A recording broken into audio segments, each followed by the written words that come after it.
ka-adventure. So dito na po tayo ngayon, pero di natin naabutan si Mama.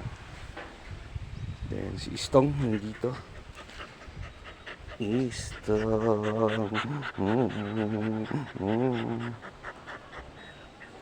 Istong. Yun. So medyo maganda yung panahon. Kawawa yung papaya natin, men. So sige lang, try pa rin natin yan, baka mabuhay.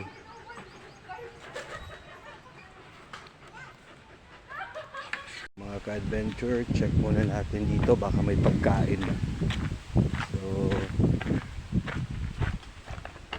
nako, sarado.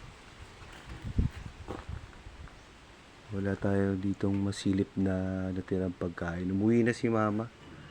Kaso yung susi nito is nasa baba. Check natin. Sabi niya meron daw kanin. Yung problema nito, ulam na lang.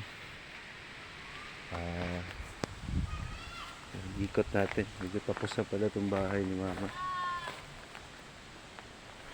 Hindi tayo makapag house tour nito.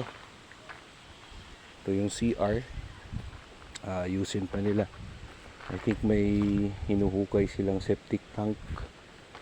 Ito pala. Ito.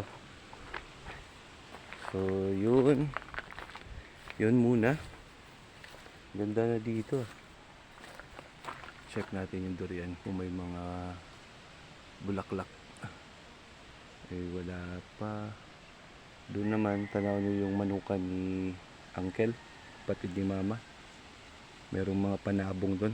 Tsaka doon sa pinsan ko sa kabila, meron yun dyan, mga panabong. Yun, proceed muna tayo. Check muna natin yung area, okay? So samahan nyo lang ako mga ka-adventure. Ingat kayo. Meanwhile, yun mga ka-adventure, kain tayo. So while nagpapausok tayo, at the same time, ito lang, survive na tayo nito hanggang alas 5. So makabili na po tayo din. Mayroon kasing tindahan dun sa taas. Then yun na, titirahin na natin to.